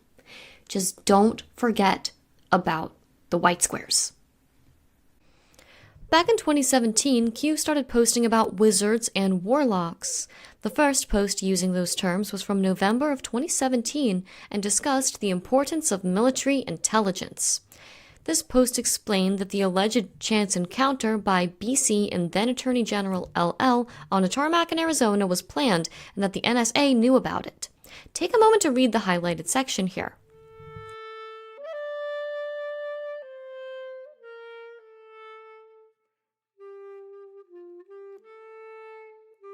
The previous post continues with, quote, "What was negotiated on the tarmac between BC and Lynch? Remember, it was expected HRC was going to win during this time period. What if the wizards and warlocks tipped off a local reporter as to the supposed unscheduled stop? What if the NSA, under the personal direction of Admiral Rogers, had this meeting miscategorized and logged under a false identity to prevent bad actors from locating while also verifying to said players all was clear? No logs. What really happened when the wizards and warlocks revealed what they had? Was C forced into the spotlight shortly thereafter, not by choice?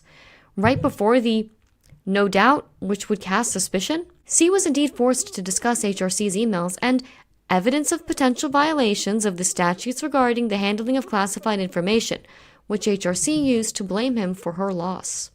Q goes on to say, quote, if we failed, and HRC assumed control, We as patriots were prepared to do the unthinkable. This was leaked internally and kept the delegate recount scam and BO from declaring fraud.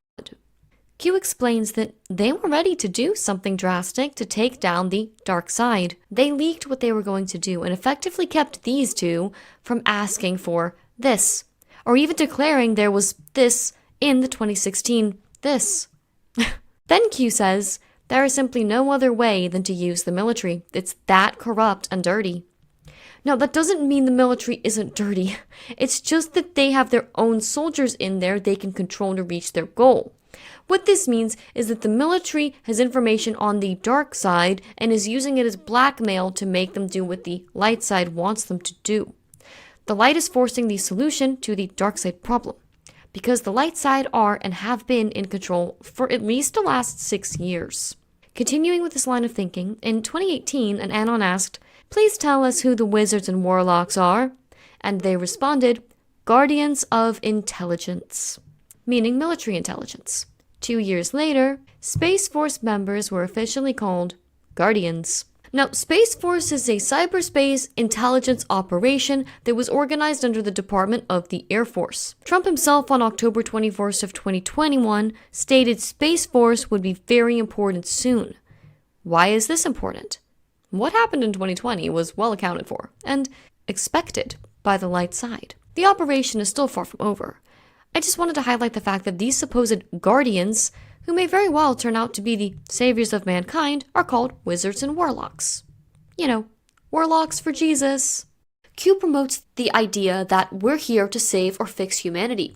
Justice belongs to the military, and because people have been conditioned to think the opposite of bad is good, they believe that since the dark side is bad, then Q and Trump must be good. But they're still playing the game. Q represents a false light, like the light of an anglerfish luring in unsuspecting prey. The adversary masquerades as an angel of light. Many Q posts tell the reader to, quote, follow the light. The very storm the Q movement wishes to achieve renders Jesus a useless character, or at best, a supporting character, because humanity can essentially save itself. Humanity is now being initiated on a massive scale into the light, the same way an adept is initiated into a mystery school. To summarize this section, no one readily believes a lie. Instead, they believe what, to them, looks like the truth. To gain the advantages of the dialectic method, the Luciferian powers must be behind both extremes, light and dark, liberal and conservative, and so on. But this only works if the people being manipulated and deceived do not realize the same people are behind both sides. It's not one-sided, just the dark. It's the dark, the light, the sum of its parts. The sides are just how the agendas get reached. Both are necessary to complete the goals. Thesis, antithesis, synthesis. Got it? Good. The folly with many who believe it's us versus them is that it's you and I versus the super elite. That places you and I into the light side of the pole. The entire purpose of this video is to implore you to see this error and stop participating in this game. This is not your world if you are saved by Jesus, and this is not your war to fight. The worship and idolatry of nations and the people claiming to help you are the same ones who helped enslave you. Get out of this game while you still can. The next square on this game board is the world stage. The difference with the Trump saga, that is different from practically any operation we have seen in the past, is the choice to run this one exoterically, in front of the public, as opposed to covertly or esoterically, and most being unaware of it. This is being laid out on the world stage in real time. Prior to this movement, all of the operations to instigate change were done in the shadows. The best way to describe this is that most people think of this movement like improv. The actors are just making it up as they go in real time. This is not improv. This is a polished play that the public is barely paying attention to. But that doesn't make it any less real or effective. The public is meant to get involved and raise suspicion or show support for this play as opposed to any other operation they needed to get done regardless of the people's opinions on it. The same way an IKEA desk has more value than one bought pre-made from a big box store is because you had the hands-on experience of making it. You feel personally invested in it. If the desk falls apart, you feel responsible. I must have missed a nail or didn't screw something in properly. as opposed to blaming the manufacturer when the big box desk breaks. The world is getting involved in fighting back against the, quote, dark side and tyranny, essentially building their own desk, just as IQA taught them to. Q's last post on December 18th of 2020, before moving into its next phase, was a link to the Twisted Sister song, We're Not Gonna Take It.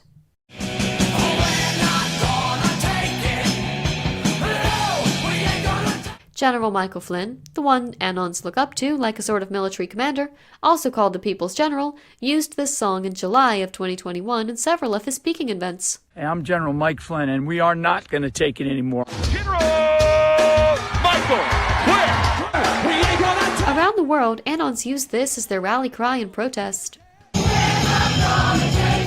The problem is they're forcing the public to jump from the pan and into the fire. They want to scare you into running from the dark and into the light trap that they've set for you. This is the reaction phase of a dialectic. Now the question becomes, why make everyone get involved or participate? Well, that's simple. This operation could essentially be called Operation Light. The theme of it is dark to light, making the world aware of the dark by shining a light on it. They need humanity to believe that they are the solution.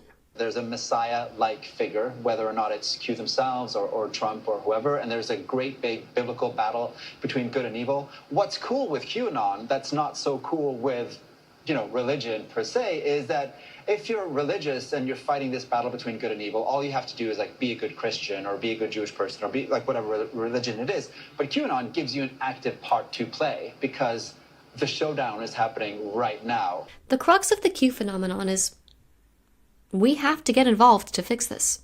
It's Bob the Builder mentality. Can we fix it? Yes, we can!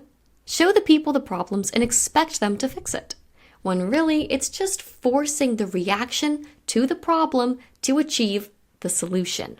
By attempting to fix the world as a collective, you're playing their game. Again, where is Jesus in this narrative? I've said it before and I'll say it again. The Bible is clear. Humanity cannot and will not save itself. You can stop believing their narratives, dark and light, and start trusting Jesus and his promises. He is our Savior. Have you heard of devolution? Chances are, we're living through it right now.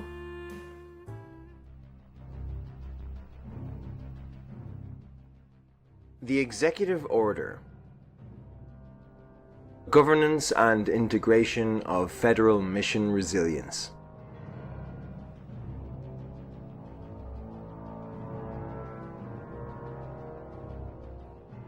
On December 7th, 2020, Donald Trump signed Executive Order 13961, Governance and Integration of Federal Mission Resilience. This executive order was released simultaneously with the Federal Mission Resilience Strategy 2020, which we'll refer to as the strategy. I believe that by the end of this video you will see that between the Federal Mission Resilience Executive Order and the strategy, the entire framework for devolution has been sitting in the Federal Register for everybody to see since December 7th, 2020. Allow me to prove it to you. Executive Order 13961 of December 7th, 2020. This executive order begins by telling us under what authority Trump has issued it. In addition to the Constitution, the laws of the United States, the National Security Act of 1947 is mentioned specifically. The National Security Act of 1947 is found in Chapter 44 of the United States Code, Title 50, War and National Defense. In the very first paragraph, we are made aware of the context that this executive order is being issued in. Throughout the entire Federal Mission Resilience Executive Order, the phrase natural disaster is never mentioned. Yet, the context of war and national defense is immediately clarified. This is very important. The entire basis for this executive order is discussing continuity of government during war, and you will see more proof of this as we continue. Devolution is one avenue of continuity of government should anything happen to compromise national security. It's like an interim government. An anon that calls himself Patel Patriot, after Kash Patel, who worked for the Trump administration, has been writing a series on the continuity of government plans he believes President Trump put in place before he left office called Devolution. All parts of the entire series released so far are linked below. Essentially, the theory states that then-President Trump devolved the government, meaning he remains his advisor, but the military and certain civilians are in charge of the government through regional offices around the United States. It is to preserve national security only. This doesn't cover local government. An executive committee was formed under this executive order, and they each have specific duties to carry out the continuity of government plans. These are the members of the committee. You may recognize some of them. I want you to know about these facts so you have a more well-rounded idea of what's going on. We are now moving into the action phase of Operation Light, if you will. So this was just a brief glimpse of some of the information within the Devolution series. Read it yourself and come to your own conclusions. An interesting side note is that the final Q drop was posted the day after the government was allegedly devolved, December 8th of 2020. Another avenue to pay attention to is that the Durham investigation is active and has already produced indictments. Not to mention the pending fallout from his laptop, Dorsey stepping down as Twitter CEO, both Cuomo's fired, and multiple CEOs from corporations like Walmart and American Airlines, as well as Julian Assange's extradition from the UK to the United States. And she was found guilty. Q-post number 4566 from July 2nd of 2020 regarding Maxwell says, "Do not think today, but rather after today. One leads to another, to another, to another. One leads to many." So this outcome was known over a year ago. They're just moving pieces on the board.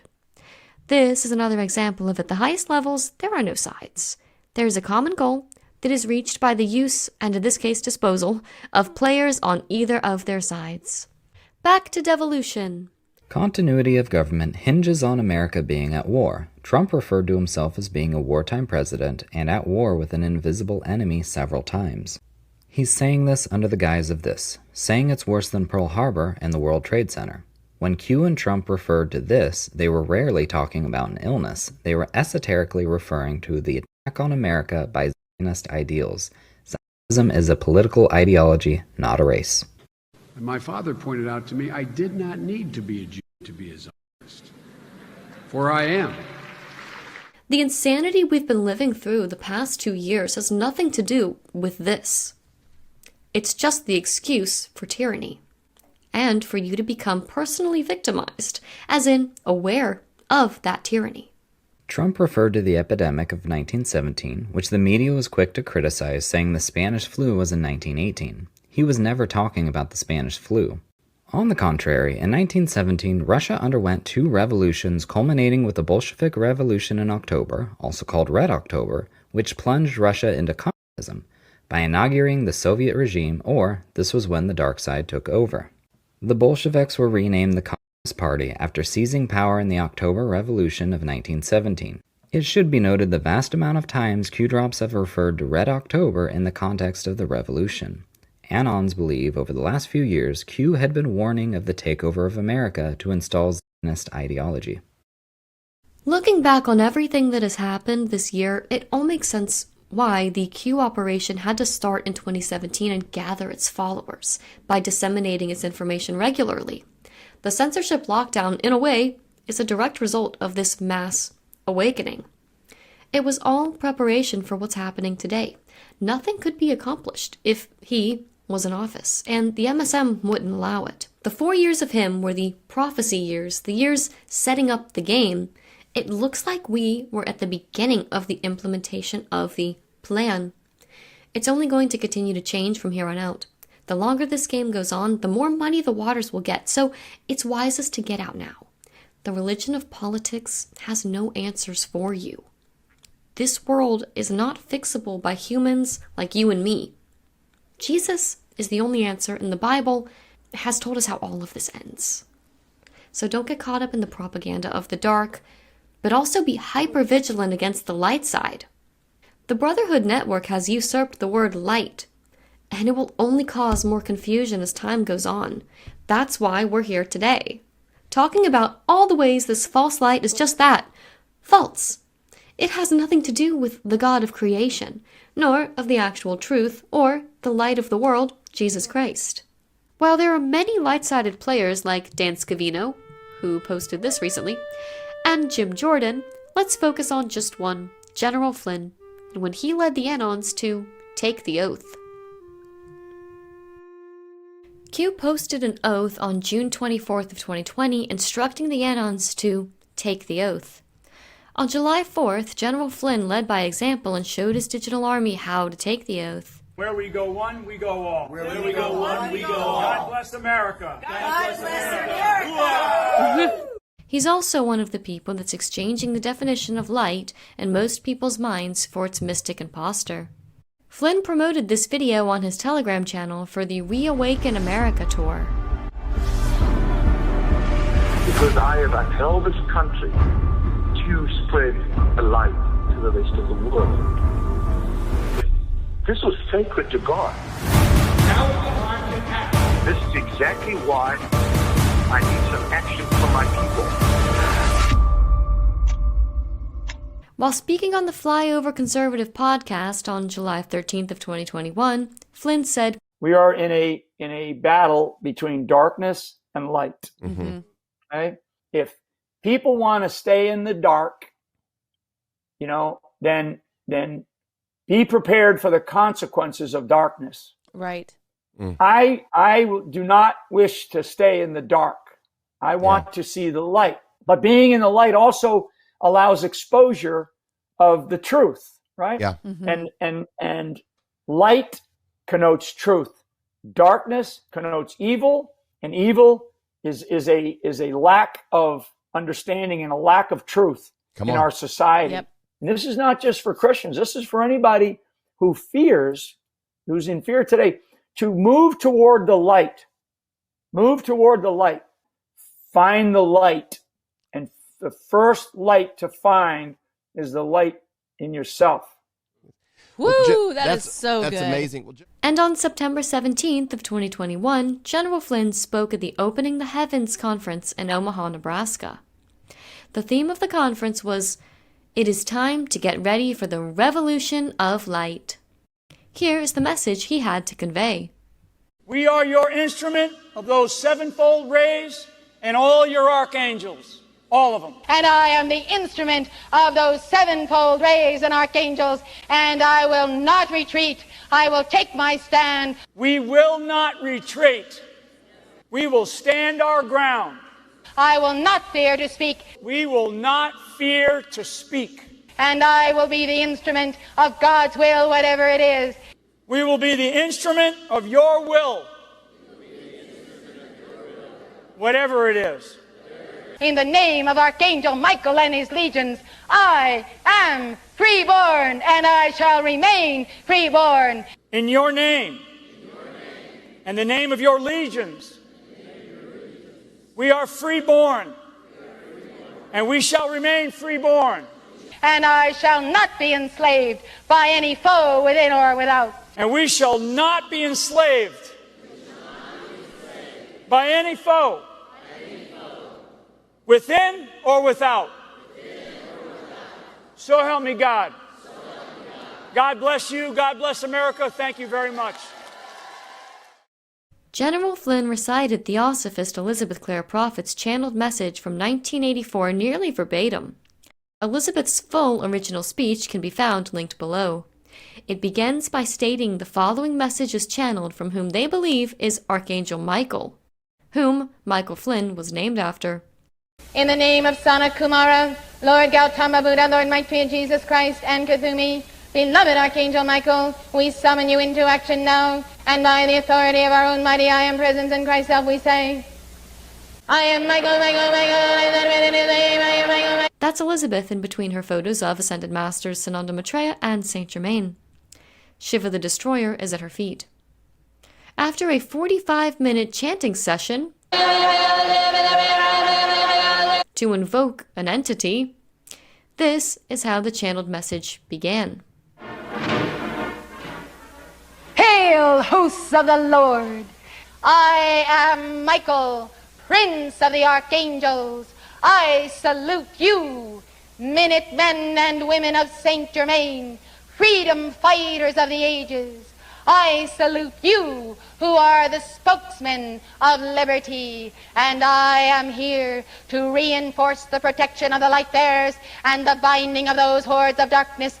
And this is what I mean about false light. I hope you are now able to discern the difference between Jesus and this false light of Lucifer.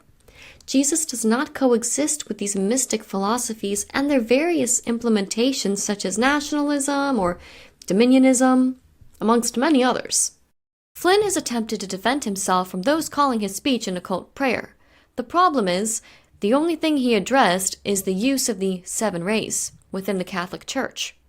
He used Wikipedia as his source. However, he conveniently ignored its origins and skipped right to the modern usage within the Catholic Church. What it actually says is that the 7 rays are seen early in the Western mystery traditions, such as Gnosticism and Mithraism, before becoming incorporated into the Catholic Church. And if you recall, Saint Germain is known as the Shohan of the 7th ray.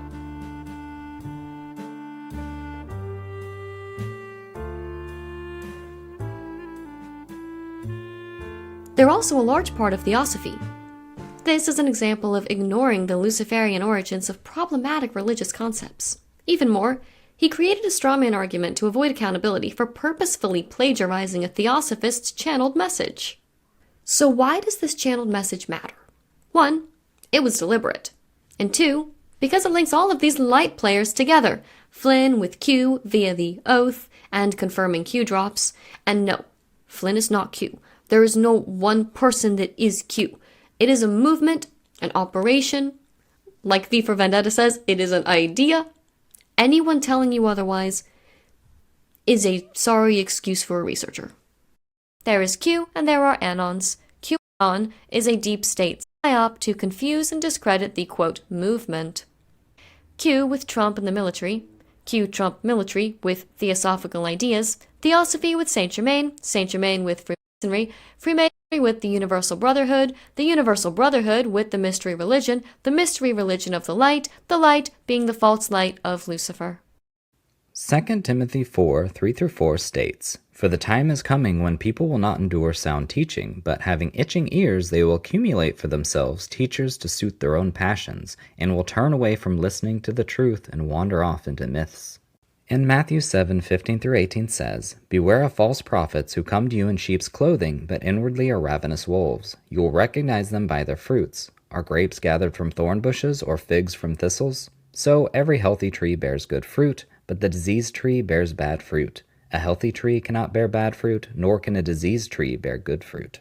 These light-sided characters may stand there and say things like, God wins, quote a scripture here or there, or give you hope for a promising future, but their actions are that of reciting mystic channeled messages, self-aggrandizement, shifting your focus to self-liberation, and achieving the synthesis of absorbing the last scraps of historic Christianity by replacing it with their mystic impostor religion of false light worship.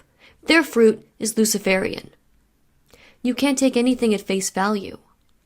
Nothing is what it seems. If you are playing this dualistic game, the esoteric network will always be one step ahead of you, to deceive you at every turn. And what's worse is that so many love playing the game. They're addicted to the fear or the false hope. They don't want to hear the truth. Unfortunately, that doesn't just apply to those who have chosen to reject Jesus. This applies to a majority of churchgoers who do not realize that their churches have been usurped for decades by the Brotherhood Network, who created and funded seminaries. The majority of pastors today may not be in an occult order, but they were taught doctrines by those who were. We have seen the end product of this generational infiltration with those who claim to love Jesus, but they may not realize how incompatible he is with this Luciferian theosophical movement of false light worship disguised as political vengeance. By being ignorant of the occult's belief systems and their polaristic doctrine, and believing if all that is bad and evil falls into the dark, then Jesus must be the light side. God is not on an axis of dark to light. By putting Jesus on the same axis as his adversary, you accept the Kabbalistic motto, Demon est Deus inversus, or the devil is God upside down. And that's the inconvenient reality. So to wrap up all we've discussed in this video, there is no darkness in God. He is not on the dark to light axis. He is holy. He doesn't have an axis of dark to light. He is the light of the world, and we do not need any light apart from him. As well as, in the end, at the highest esoteric levels, there is no black or white, no individual pieces working independently. It is simply the checkerboard floor. It is a completed piece. It's just a matter of moving the pieces around. The only way to win this game is to stop playing. No one has escaped being initiated into the mystery religion of the light unless they have been saved and born again by the living God and his Son, Jesus Christ. You have to get out of this dualistic Luciferian kingdom of Mystery Babylon. If you still have polarized thinking of we are the good, they are bad, it is us versus them, you're still in the game. Observe it. Don't emotionally invest in it. God has no pole, so our allegiance is not with either side. God is free from the dualistic chaos, and you can be too. The longer things go on, the clearer the picture will become as long as you don't buy into it. If you're still playing, it will only get more and more confusing. Remember, dialectics unfold over time. This is true of a movie script or a novel. You're not told all the details up front, there'd be no story. The mind game's narratives are no different. On the other hand, the Bible has given us the entire story from start to finish. We don't live in an episode of SpongeBob where the story starts over every day you wake up. What happened last year, last week, and next year are all part of the overall dialectic of the Luciferian story they're crafting. That's the totality Hegel stated. Here is a good mental exercise. Imagine the internet goes down, it's just gone. All your sources are gone. I'm not saying this is going to happen at all. I don't have any kind of evidence or proof of that. This is just a mental exercise. But what do you actually know when it comes down to the wire? Make some physical notes. Practice presenting information out loud. Can you explain it well enough? What questions might someone ask you? Or do you need to use some time to learn a little bit more? And here we are, the brave new world order. This is the final stop on the board game. The brave new world order. Everyone knows the proverbial fear of the coming new world order. I believe it's easy to conclude that we have been living in the Dark's new world order for about a generation, if not longer. Why would we be going somewhere we already are? As I stated earlier, decisions are made by the organizations, private suppliers, and individuals in control of politics and who possess the power to manipulate money. The last 2 years the world has endured has shown how much control they actually have over everyone and everything. This isn't new, we're just being made aware of it. And what happens after you are aware of something? It's inverted. The mental transmutation from dark to light, from lead to gold. This inversion is the brave new world order. Or, as the occultists call it, the new Atlantis, or the age of Aquarius, the golden age, which is what they have always been trying to get back to, as we've stated many times. Q drop number 2450 reads, "We are going to show you a new world. Those who are blind will soon see the light. A beautiful, brave new world lies ahead. We take this journey together, one step at a time." Everyone is mentally prepared for the Dark's version of reality, the Great Reset world. I'm telling you, you need to prepare for that world to disappear. The problem is never the solution. Start considering what the Great Awakening world might look like. That is the desired synthesis. It's time to break up with the dystopian narrative of the future and realize the coming false light utopia was the plan all along. If you're so set on this dystopia, you'll think being saved from it by the light is a good thing. It's not. It's all a trap. It's all meant to glorify Lucifer and distract us from the truth. The book of Revelation tells us Mystery Babylon falls. The whole thing, dark and light sides, the first and second beast system, they both lose. Whenever things turn upside down and appear to be going right side up, realize it's just a pole shift from dark to light. The overall goal of magic is that everything has its light and shadow elements. The objective is to maximize the light while minimizing the shadow. Begin to consider what this world will look like now, so when it does begin and the dominoes fall, you won't be thinking, this sounds like a good thing. How could this be bad? Be careful if you find yourself wanting to be part of that new republic of light that was transmuted from the dark. They want you to focus on remaining in this world, invested in it, and take your eyes off of Jesus' return. Will you reject it and all its offers and promises and instead choose the eternal kingdom of heaven? Romans 8:5. For those who live according to the flesh set their minds on the things of the flesh, but those who live according to the Spirit set their minds on the things of the Spirit. Mentally prepare for everything to change. I don't know how fast of a change it will be, but I do know that we are entering into the most spiritually dangerous era the world has ever lived through. The deception rate is so high and the resistance is so low that many are understandably desperate for justice, for relief from the fear and terror, and for hope for a better future, that anything that appears to save us from this present darkness will seem miraculous. Even car insurance commercials are teaching you how the story goes. A classic Hollywood story. We meet the hero, the all-new Nissan Frontier. Tension builds, and the hero prevails. In Hollywood, this would be the end. But out here, we're just getting started. I've seen this movie before. You have? Sure. This is the part where all is lost and the hero searches for hope. Then a mysterious figure reminds her that she has the Farmer's Home Policy Perk guaranteed replacement cost, and that her home will be rebuilt. So when things change, and it appears better days are on the horizon, or the oppressors of today become yesterday's news, beware of how we got there.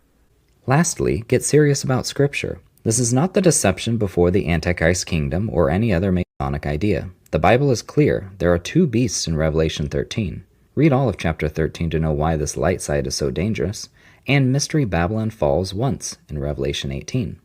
This is the time of the rise of the false prophet system, that second beast, the one looking like a lamb but speaking like a dragon, that pseudo-Christos spirit John warned of, and after its time, Jesus Christ returns. I've already discussed this in my video, The Antichrist Investigation. The point is to stop venerating the power of Lucifer by giving his fear-mongering any of your peace, and start believing the power of the Almighty God who has already defeated this game. He is the one you want to be with, the victor over it all, not a part of either of the losing teams. Watch what's happening and what's going to happen in the world with a discerning eye. Learn to do your own research so you can make your own informed decisions. Most importantly, realize that you are in a deadly game, especially if you continue to be part of either side, the light or the dark. Stop playing, ask God for forgiveness, and follow Jesus. In John 14:6, Jesus says, I am the way and the truth and the life. No one comes to the Father except through me. No one means no one. There are not many paths to God and eternal life. There's only one, Jesus. If you have escaped this mind game, you know that it can seem lonely at times, but I want to let you know that you are not alone. There are others getting out every day, and those of us who have gotten out can use our time to help get others out by coming out of Mystery Babylon, being set apart, and sharing the truth and the life-saving, transforming Word of God. Thanks for watching this video. I know it was a lot to digest, but since I don't post very often, I try to pack as much as I can into one video for you to be able to re-watch and find something new to research or to apply to what's going on each time. Thanks again for watching. Bye-bye.